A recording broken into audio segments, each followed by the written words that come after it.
চলার পথে হঠাৎ করেই চাকার হাওয়া যায় উড়ে। তাকিয়ে দেখি যে চাকা ডেবে আছে। তারপর বুঝতে বাকি রইল না যে আমার চাকা লিক হয়ে গিয়েছে। তাৎক্ষণিক চলে গেলাম একটি মেকারের দোকানে।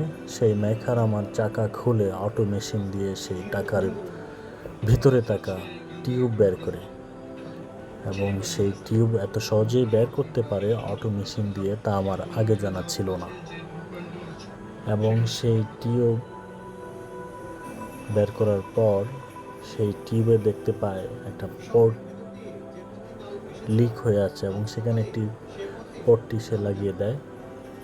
এবং সেই পট্টি লাগানোর পর সে আবারও আমার বাইকের চাকা, পিছনের চাকা ফিটিং দেয়, এবং ফিটিং দেওয়ার এক পর্যায়ে আমার গাড়িটি আবারও আগের মতো ঠিক হয়ে যায়। আমার এই যে প্রসেসিং সময়টা, হঠাৎ করে চাকা লিক হয়ে যাওয়ার বিষয়টি, এটি প্রায়ই ঘটে, কারণ আমার চাকাটা টিউবলেস নয়।